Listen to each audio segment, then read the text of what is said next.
exactly what it is I can't do. I can't vote for a Democrat. I'm David Darnell. Oh, looky here. It says right here I'm Kevin Hoare. I'm not Kevin Hoare. I'm not Kevin Hoare. And with me tonight is Sunny Danforth, who is also not Kevin Hoare. No, I'm not Kevin Hoare. No, she's not. I forgot to change that. Hey, Sunny. welcome to Fabulous Friday, man. Let me Yeah, tell I'm you, glad. the election, we are getting down there. We're like at 26, 25 days from 25 ballot. days. 25 days. Woohoo! We're getting there. Yeah, ballots drop. The ballots drop this week, Sonny? They drop next week on the 19th is the first Okay. day to mail do Okay. the ballots. Wow. It's Last going to day be, to register is the 18th, and the ballots are mailed the next day. wow. Yeah. It's going to be a fun one to watch, I think. Well, it is. It is going to be a fun one to watch. And, there's so much, as we were talking about before coming on live this week, we've had here in Umatilla County, I just finished 3 candidate forums for our county commissioner forum. Going to those, was 3 this week, and 2 which were put on by our county party.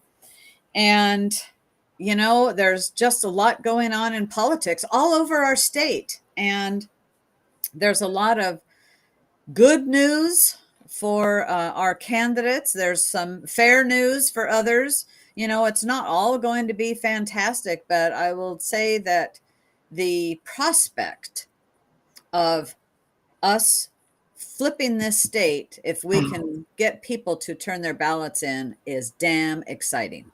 Yeah, it is. And that's illustrated in no more grandiose terms than the national organization's participation in Oregon this year, which we normally don't see the RGA, we normally don't see the NRCC or the NRLA, but all of those organizations are pumping money.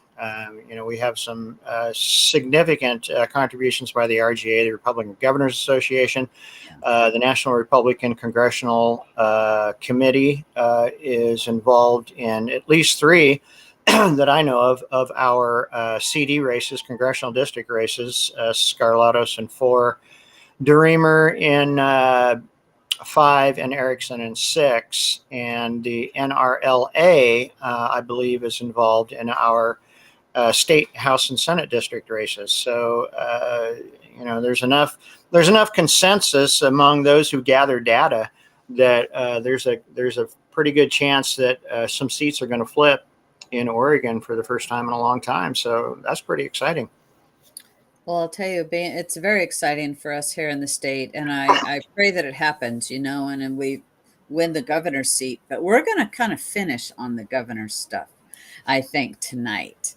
And, but it would be an answer to prayer to all of us Republicans, let me tell you, and many people across our state. The Democrats are leaving, the Democrat voters are leaving their party. There are so many people that are re-registering in our state. I will say I've not looked at the voter registration changes that have happened, but I did see a few posts from in some county pages, in the past month that showing, the amount that they've changed. And that's exciting. And I know here in our county, like we just picked up a couple of more in our office that's only been open 3 weeks. Not And, good. so, hey, every little bit counts, if you just pick up a few often, then it all adds up to more voters. Yeah, I mean, some races are decided by a few votes. Oh, yeah, that's how we got Tina Kotek. Yeah, that's how we got what's her name, our current governor too. Yeah, Kate Brown. That's actually what I meant, was Kate Brown, not Tina. Wasn't she like a 7 or 8 votes or 10 votes or something like that when she was elected to whatever, she was a state rep or whatever she was. Yeah. Now she's an outgoing governor. Thank God she's termed out. Oh, thank God. And so I see that Marjorie says that she just got her voter's pamphlet. Well, we just got ours in the mail yesterday. And, and last night, that was something that I talked about at the candidate forum was, if you haven't received it yet, You can always pick one up at the county elections office. The post office usually has a pile of them around. And, so look at what's in there, because there are so many. It's not just the candidates. There's lots of measures on the ballot that people really need to. Yeah, there are. Yeah, like 114, which would be a horrible addition to Oregon's laws. Yes, it will. In fact, you can just say 11, 12, 13, and 14. Vote no on all of them, because Yeah, all of them will be bad. yeah, they you will know, be. and They then, will of be. course, there's the local ones, whatever's in your person's own city and county and whatnot. But Well, in Oregon, I think you're probably 70 or 80% safe if you just vote no on everything. there you go. Well, now I'll tell you, in our county, we're going to be voting on the psychedelic mushrooms, psilocybin mushrooms, Mhm. for manufacture and distribution of those mushrooms in our county, and all but maybe one community is put it on the ballot, and all of those you have to vote yes to say no. Oh, So so if you, vote yeah, yes on so prohibition to opt out. you have to vote yes to say no to that, and yeah, to not have that. So I see one city hasn't put it on the ballot, so that might be the one that where they're going to sell it and grow it. I don't know. Yeah. Well, it's a brave new world we live in. Oh boy, a brave new world. Oh my gosh. I don't know. Okay. Listen, Portland State University is losing their enrollment is No, declining. really? God, I Declining. wonder Can you why. imagine? I wonder why. I mean, are students just are they just scared to death to go anywhere near that part of Portland?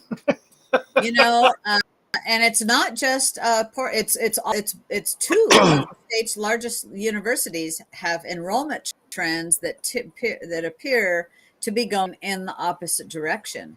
And so the university is not going to meet its overall enrollment goal for the year, says the Portland State University Finance and Administration Committee chair.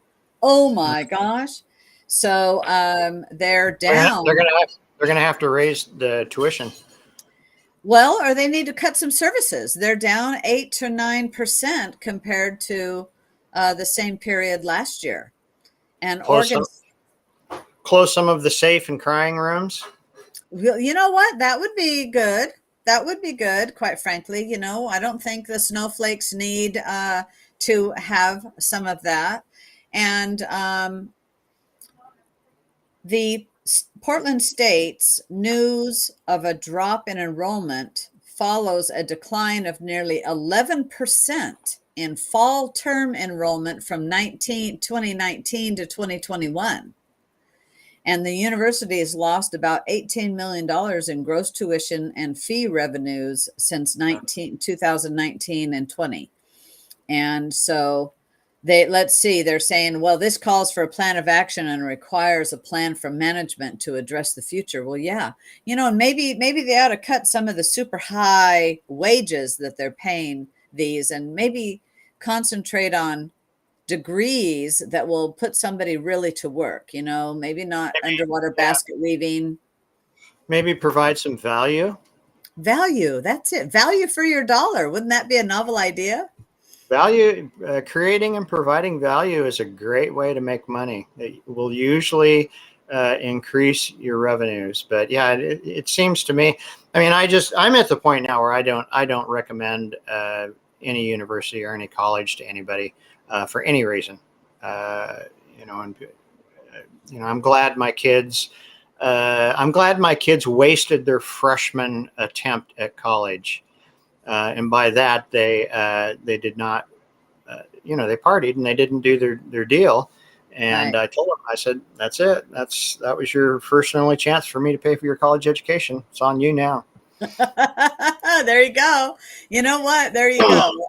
But frankly, we need so many trades that going to trade school is and coming out with little to no debt, and and being able to work and make six figures right off the get-go, because many of them you can.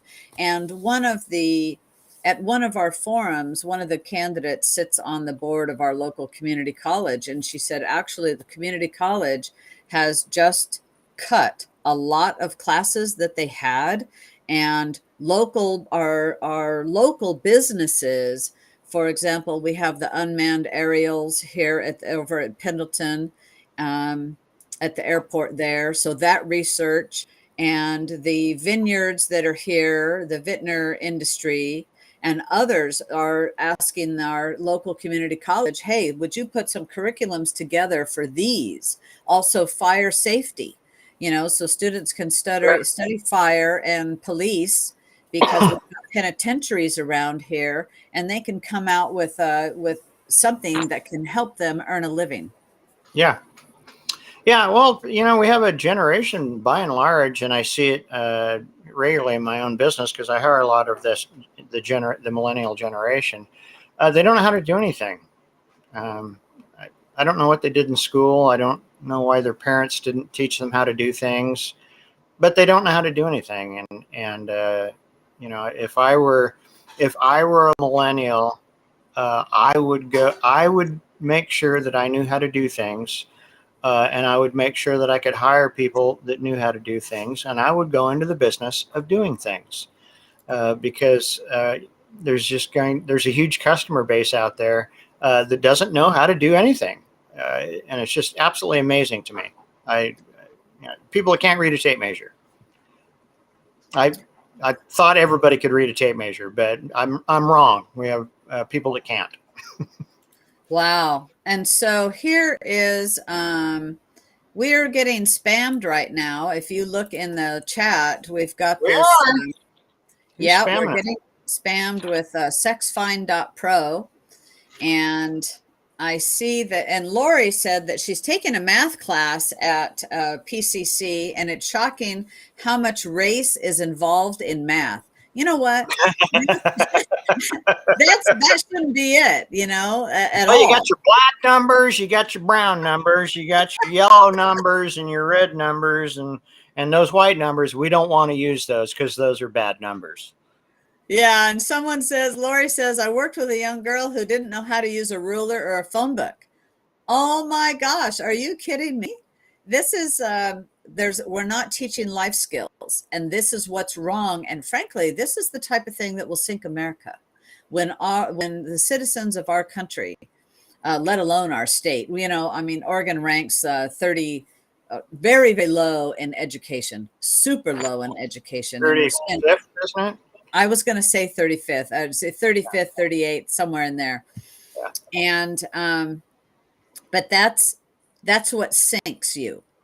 When that is what sinks you. Actually, if you look historically, if you look at a good measure is nations that have been whose currency has been the reserve currency of the world. The United States dollar has been the reserve currency of the world for quite some time. Before that, it was the British pound.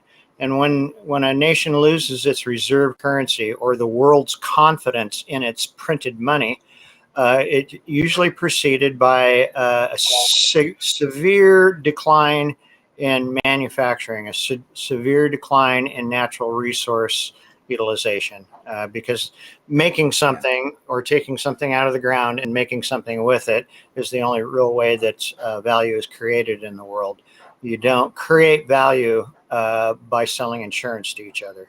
So we've done that. We're offshored almost all of our manufacturing, but the fact remains is we still have all these things that we buy from other countries, and nobody knows how to do anything with them. Nobody knows how to fix a car, or read their own codes or any of that stuff. It slays me.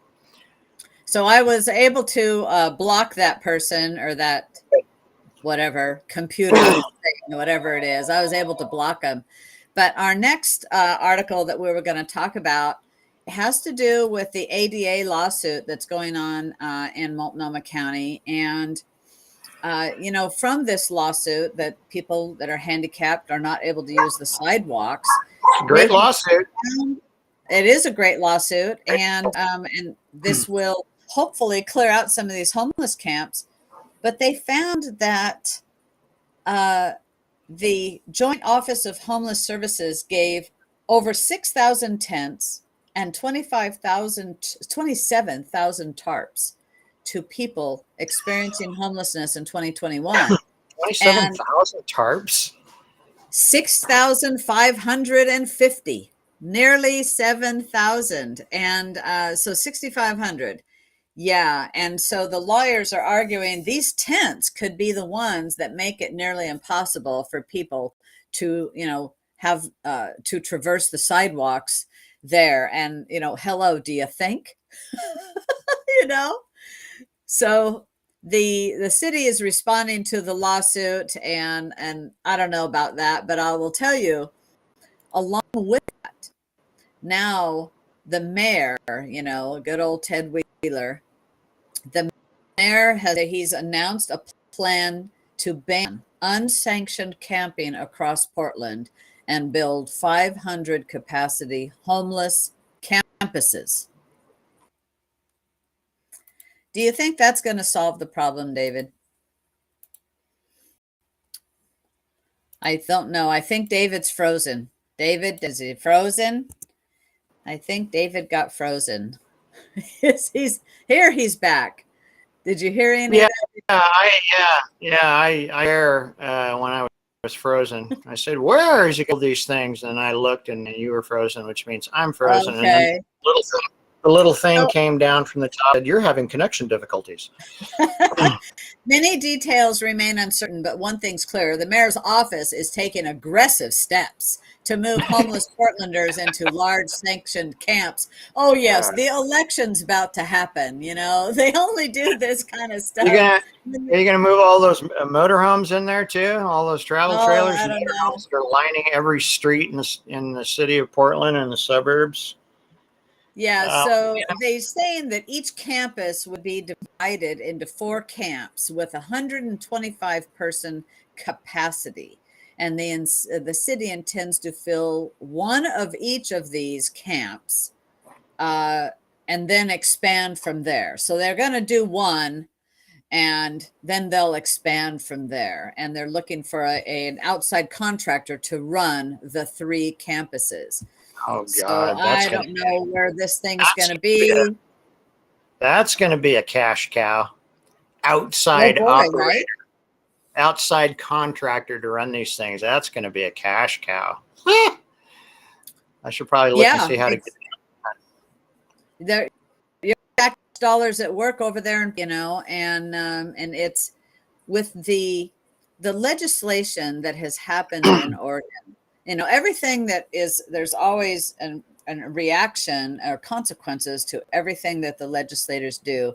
And the legislation that says that communities cannot ban camping in public spaces is this problem right here. And this has to be, that type of thing has to be repealed and just undone. I don't know if that was done by legislation. I don't know if it was done by executive order. The Democrats that have been in the legislature hate Oregon. It appears absolutely, I think. Yeah. Well, it does. It does.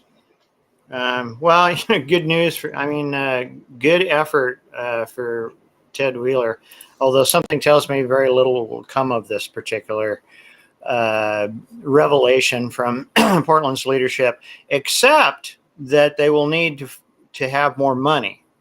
That much we know. We'll have to have more taxes. Definitely. The homeless tax, you can add that to the art tax and all that other stuff. Yeah. Yeah, absolutely. It will be a lot of taxes. And, he's going to say this right as Biden is coming to town, right? Maybe he's going to ask the feds. Maybe he's going to ask the feds for some money. That free money the feds just pass out. Biden came to town today, didn't he? Yeah. Yeah, Yeah. so maybe this is what it's for, Okay, Biden came to town today. He'll be here today and tomorrow, actually.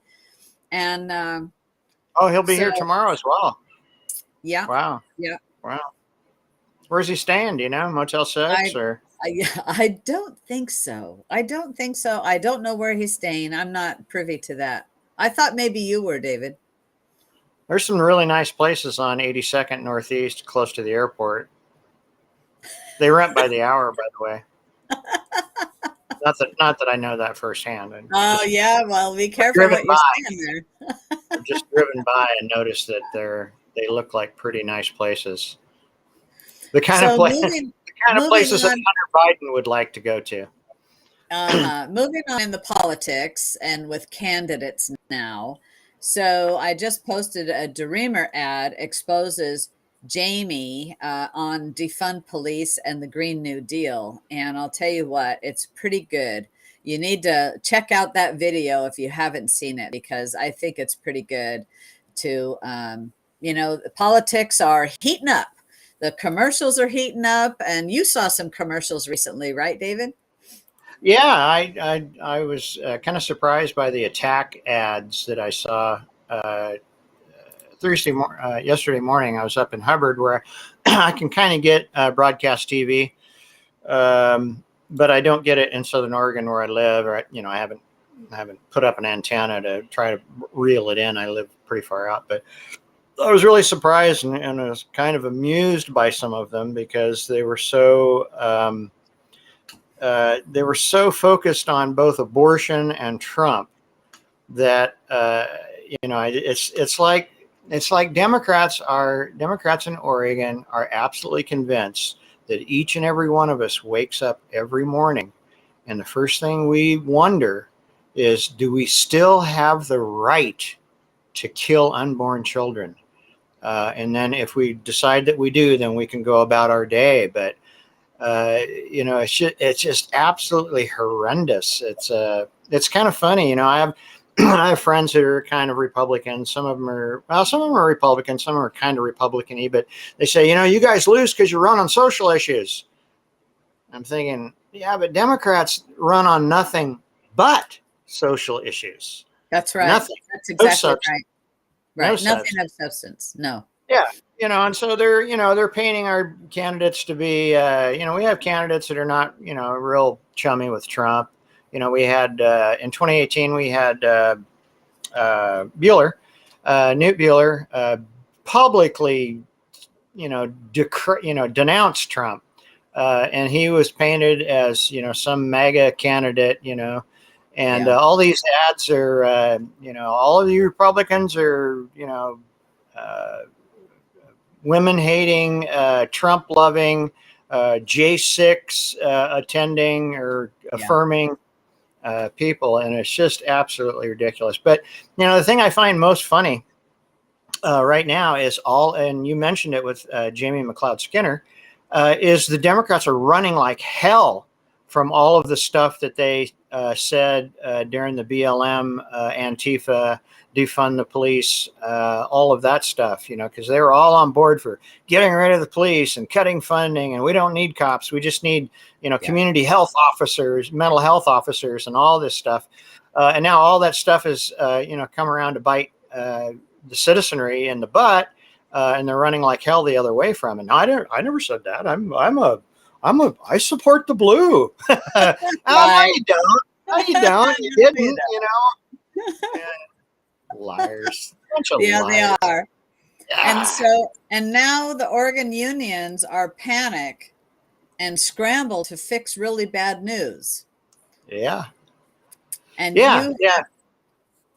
that follows along with what you were saying, I thought there. Yeah, it does. Yeah. I mean, polling, and we talked about it earlier in the show with all the participation from the RGA and the NRCC and the NRLA, that all indicates that polling looks good, and it looks good for some Republican pickups in the state of Oregon. So that's bad news to the unions, because according to the unions, if you're a Republican, you're bad. You're not for the worker. You're bad. You're not. And of course, I used to be a member of the IBEW Local 48. And I was always told that, the Democrats are good, and Republicans are bad. And, sometimes I'd ask the question, I'd say, well, how come Democrats are, why do they want to kill our children? I mean, we all have children, and why do they want to take our guns? We all have guns. Are you sure we're supposed to be voting for Democrats? Because I'm not so sure about that.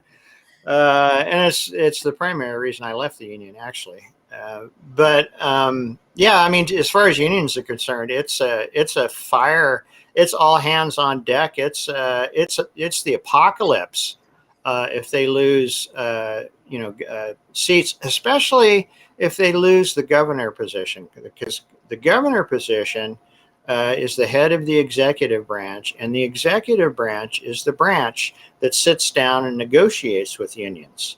So, I mean, that's how, the public employees unions have this, that's how they got PERS, and that tier 1 and tier 2 PERS, which was the most gold-plated retirement plan known to man. They got that by giving $1 million to get somebody in office, and then sat down right across from them and then negotiated these deals. And they don't want to lose that. They don't want to have to negotiate in good faith with someone who is looking out for the taxpayer. And I think our candidates will do that. Well, I think you're right. So to continue on a little in the politics, which we're going to do this, the end of our segment is on this. I just posted the letter that Justin Wang, the state Oregon Republican Party's chair, just has penned a letter that came out today. So I posted it there in the Oregon Catalyst for you. It's quite lengthy, and I'll tell you, he writes a very, very, very nice letter. I love the very last line that says, "Mr. President, welcome to our beautiful state, but don't let the door hit you on the way out." And it's clear Oregon needs a change in leadership, and in November, voters will show just how tired they are of Oregon's progressive dystopia. And Yeah. Chairman Justin Wang, thank you so much for penning a letter like this and pushing back on the leftist agenda here in Oregon and on Biden's visit, because he's coming here because Tina Kotek is going down in the polls, going way down in the polls, which is why the union's throwing more money. And so I'm going to post right now the latest story that has to do out of the Oregon Catalyst as well about polling. And Christine Drazen is up in the polls. And yesterday I had seen something that she was a possibility of winning by 11 points in Oregon. I think it was 11 points. 8 points. And actually Johnson has gone down many points to about 11. That's where I got that mixed up. And, so as I had said last night at the end of our candidate forum, that for those voters that were thinking about voting for Betsy Johnson, she is losing ground. She's going nowhere, and you'll be throwing your vote. If you vote for Betsy Johnson is a vote for Tina Kotek. We have to unless you're vote for Drazen. Unless you're a Democrat. If you got Democrat friends, encourage them to vote for Nancy or Betsy Johnson. Johnson never had a chance. We all know that. Well, the thing is, it's a nonpartisan ballot. So, quite frankly, if you're a Democrat, vote for Drazen, because it takes all of us to get Drazen across the board. Yeah, it does. It takes all of us to get Drazen across the board. Well, I would say a big thank you to Chair Wang for his letter. And I would also say that I appreciate someone at the head of the Oregon Republican Party who's not afraid to say something. But if I did say that, there's a small group of people that would probably hate him for that because I like it.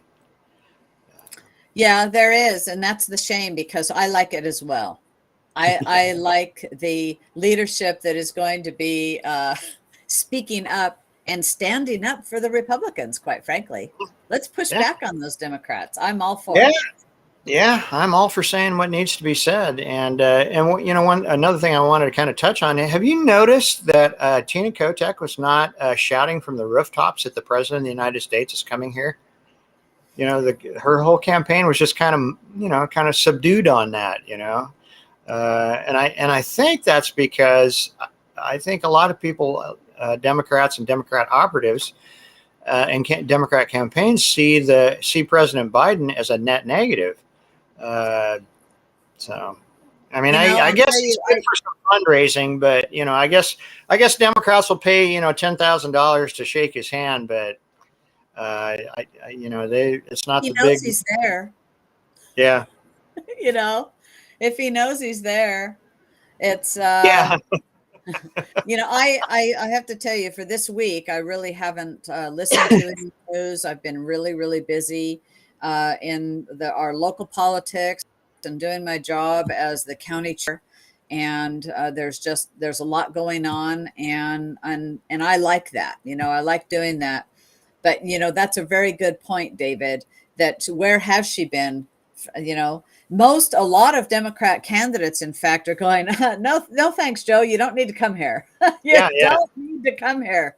yeah, And it's because Tina is not getting the money that she needs in order to win this race. And so, and then yeah. when you have Drazen, every candidate debate that they've had, Drazen has mopped the floor with her. Absolutely. And frankly, Betsy Johnson. And so, Yeah. and they are sparring. I just posted an article from the Willamette Week that Drazen and Kotek have been sparring over climate as record-breaking temperatures fuel October fires in the Northwest. And then Johnson says, "Oh, well, let's call for a review of biased state agency heads." And Christine Drazen goes, "You know what? Day one, we're scrapping Brown's, green agenda. Day one." Yeah. And that's Weather. what we have to do. Yeah. We're having weather, Tina. We are having weather. And And I in love it, fact, by the way. I love it. yeah. Don't And change. today I did get a chance to watch our local weather. It was out of Spokane. And they said, you know what? This many days in a row warm. 1944 set a record for 17 days this warm. And I went, oh yeah, and we're like on day 14 or something. She said, or 12. And she says, hey, maybe we'll make that record. And I'm thinking, yeah, let's see, 1944, this really isn't global warming. No, it's not. My son was born in 1998 on October 11th, and it was 98 degrees that day Yeah. Yeah. in the Willamette Valley. It was 98 degrees. October 11th, 1990, something 19. I don't remember. I forget. 1993, I think. I guess it was. Oh, that's bad, David. Yeah, So I I know see it is bad. Patty has set the What's record not a straight. birthday? She said Betsy is at 11%. So she's lost a lot, and she's lost like 5 points, and that's great. I love it. She's sinking, and Drazen's on the rise, and that's what we need. So hey, I posted a funny here for you, and that is 15 Biden memes to celebrate his Oregon visit. I love all of these. And let's see. Air Force One's catalytic converter stolen at PDX. I mean, there's so many catalytic converters stolen everywhere. There's, he's sitting at his desk writing. And he says, Dear Taliban, please send Ukraine all of that military equipment we left behind. You know what? This is the kind of stuff that we need, these memes. We need to have the laugh, because there's so many things happening that we can't take it all so seriously. I agree. Some of those are funny memes too. I hope President Biden gets to see some of them while he's here, but I'm not sure he's all there enough to actually get it. So Sadly, that's true. yeah, it is true. But it doesn't mean that we can't make fun of him, because he is the president of the United States. So he's fair game. I'm He paying, is. we're paying him 400 grand a year to be there. So Here's one that says it's a picture of him sitting on the desk, and it says, "America, take 50% off your entire net worth. Banana Republic." Yeah, no kidding. And I mean, that's the truth of it is so many people are losing money, and with the inflation and the rise of prices everywhere, the dollar doesn't go as far as it used to, and there are many, many, many families and people hurting out there across the nation, across Oregon and across the nation. No, totally. Yeah, totally. Yeah, I'm kind of glad Biden came. I think connecting Biden with Kochek is a good thing. Both their policies suck. I mean, Kochek is responsible for every bad policy that Oregon has had in the last decade. Yes. Nothing became law without her blessing in the last 10 years, and we had some pretty crappy laws. So, it's a good to draw that parallel. And I can't wait for Magic Tuesday to watch the results. Although I have a feeling it'll be close, and we might not know, exactly what happens on November 8th late in the night, but it'll be fun to watch anyhow. Well, it will be fun to watch, and then our election now with the new rules, it's not over for a whole nother week. Oh, that's true. Yeah, I forgot about that. It's not over for a whole nother week. So we Tammy. have in Umatilla County, we have been telling people, you know what? Don't mail your ballot. Drop it in the ballot box on election day. Just drop it in the ballot box on election day. And so that will be less ballots coming in the mail that may or may not have a postmark on them. And so it's may or may not be delivered. Right. May or may not be delivered depending on how the postal service is over in Portland. Yeah. So, because, over here on the east side, all of our mail goes to Portland before it comes back. And anyway. Ours goes to Medford before it comes back. And ours used to get I think he's frozen again.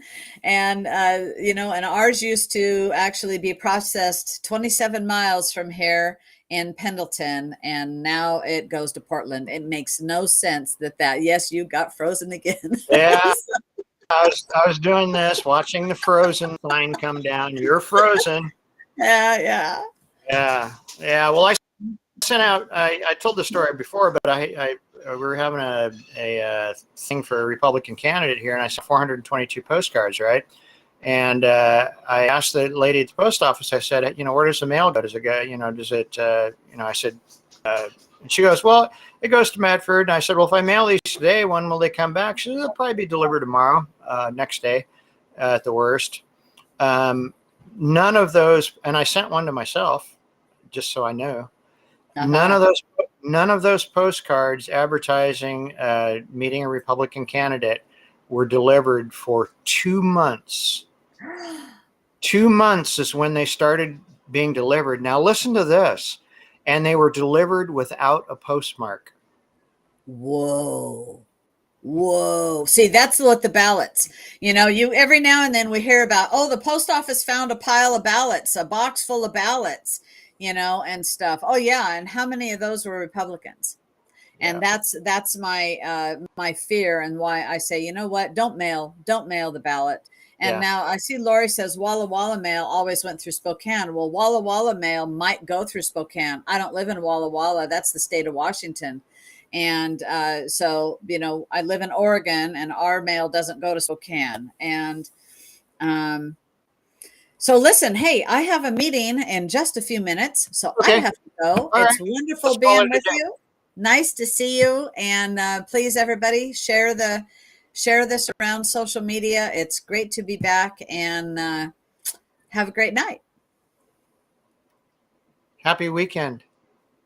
Yes.